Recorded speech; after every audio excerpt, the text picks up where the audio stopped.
everyone, it's Collects Fallen Stars, and I am back with a companion piece for my analysis on how Jeong TaeEul fell in love with Lee Gon and why she had to say I love you in the 8th episode.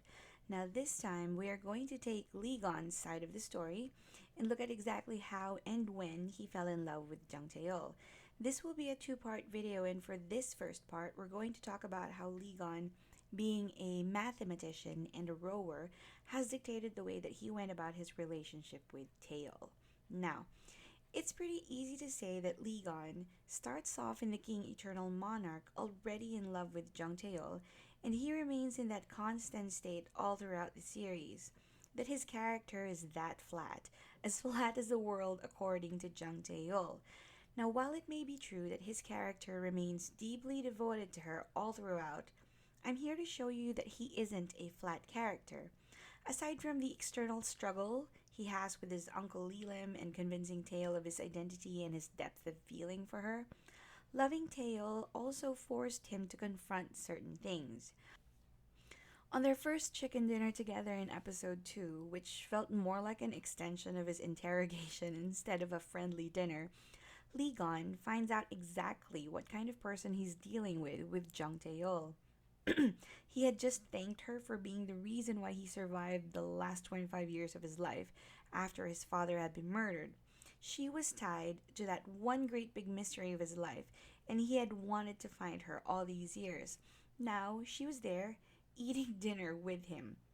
But she didn't believe anything he said, almost canceling out his entire existence because she did not have proof. We are then taken to a flashback of baby Lee Gon talking with Lady No about the night his father was murdered while a cute baby Maximus ran around in the background. Lady No hands over the two things Lee Gon had held on to that night: half of the broken bamboo flute and Jeong Taeyeol's ID. Then little Lee Gon asks, "Do you think it's here, the reason why I survived that day?" The flashback ends and we are brought back to the present time with Lee Gon asking Taeyeol, "Why do you never believe anything I say?" This was a very good juxtaposition of events. As a child, the question of why he survived had been foremost on his mind. That is him, questioning the purpose of his existence, and he has tied it to these two objects, the flute and Taeyeol's ID. One is a symbol of utter power, and the other, I suppose, is love or his destiny. And all his life, he believed, he held on to the idea that his life had purpose, had meaning. And it was tied to this woman before him, who now sat there not believing anything at all. She tells him to stay put till she gets back his DNA test, and he takes it out of context and he asks her, "Is there any other reason? The reason why I have to stay in your world? Could there be a reason?" This is him grasping at straws, a little desperately. He's basically asking her to tell him, to give him his purpose. He's waiting for her to say, "I want you to stay because of me." But of course, Taeyeol thought it was all bullshit. In Lee Gon's world, he is the king. He has never needed his existence to be validated, and he has always been sure of who he was. But one thing he was never sure of was why he survived that night, his purpose. So he tied his purpose to the flute and to Taeyeol. He had probably hoped he would find it if he could just find her. And he did find her. But she doesn't believe he exists. She doesn't believe his kingdom of Korea exists. And the only reason she says that she's helping him is just so she could send him back home and get rid of him. He realizes two things here. Just because he found Jeong Taeyeol doesn't mean he gets an instant answer as to what his purpose is for surviving that night. And just because he spent the last 25 years attached to the idea of Taeyeol doesn't mean that the moment she sees him, she'll come running into his arms like a long lost love. There is no love, at least not just yet. This must have been a lonely time for Lee Gon. After this scene, we are shown a clip of him visiting an exhibit of Korea's last monarch. The building occupies the same place where he and his father were attacked in the Kingdom of Korea. But that history of the royal family doesn't even include his line, "He has no identity, no history, no purpose. And in this world, if he wanted purpose, it wasn't just going to be a simple find Jeong TaeEul and she'll give you the answer. He will have to work for it, find it by solving the mystery of the bamboo flute and his uncle, and work on building a real connection with Jeong TaeEul. Now he finds out exactly how to best do that in this dinner too. When Jeong TaeEul answers his question about why she won't believe him, she says, "Is that how belief works? I'm the type of person who still can't believe that the earth is round." It's in this part when he realizes that they don't see the world in the same way. I like how he doesn't force her to believe him just because he believes it. He doesn't guilt her into seeing things his way. You know how most people would go, "Oh, this is how I see it. Why can't you see it my way?" No, he shuts up. He listens to her and understands that she needs to see things before she can believe them and works with that instead of trying to change her mind. He takes on three tasks. He must first convince her that he's telling the truth about his identity. He next has to convince her that parallel worlds exist. Once those two things are done, it will be easier for him to convince her that his feelings for her are real. He then formulates a plan the only way a mathematician and a rower would, tailor fitting it to meet Jeong TaeEul's needs. If you want to know how that works, I have a 4-part video that explains exactly how Lee Gon's strategy worked with TaeEul. So if you're interested, it's just in my channel. I'll probably have a link to it by the end of this video. Now, let's go back to Lee Gon himself. As I said, he looks at situations like a mathematical equation. If there's a problem, there has to be a solution, a beautiful one. And his solutions are pretty simple: patience and honesty. Every time she asks him anything about his identity and where he's from, he will always tell her the truth.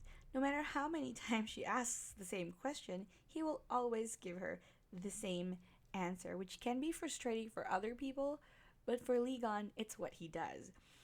This is why rowing is such a perfect sport for him. He makes repetitive motions, moving in a single direction and onwards until the finish line. That is exactly how he was with Jeong TaeEul. He kept telling the truth until she believes.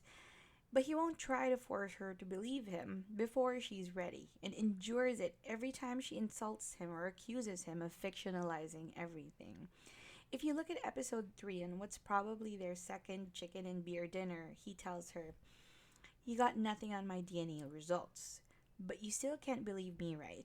So who do you think I am? There is no information at all about me in this world." He leans forward on the table again, making the gap between them slightly smaller. Notice that he doesn't make the conclusion for her. He just asks the questions. He lets her make the conclusion on her own and gives her time until she's ready to actually say it out loud and that she believes him, which won't be until the 5th episode. Having gotten no results for his DNA and fingerprints should point TaeEul towards the existence of another world where he does exist. But keep in mind that TaeEul needs to see something before she believes it. And no results mean no evidence. No evidence means it's all bullcrap for TaeEul. So when he tells her, "I hope your earth can become round soon," he is saying, "I know you can't see it, but I hope you believe that my parallel world exists and that I exist for you." Just like the world being round, he is essentially preparing her for what's to come next. And it has nothing to do with seeing his world and him being king, because those are things that she will be able to see for herself. He is preparing her for one of the greatest leaps of faith of all time: believing in love. It is, after all, an intangible concept. You can't see it, you can only feel it to know it exists. Now, when the time finally came that TaeEul got all the evidence that she needed and was finally prepared to believe him, he was still very patient with her as he answered all of her questions about her ID card that was issued exactly when he said it would be.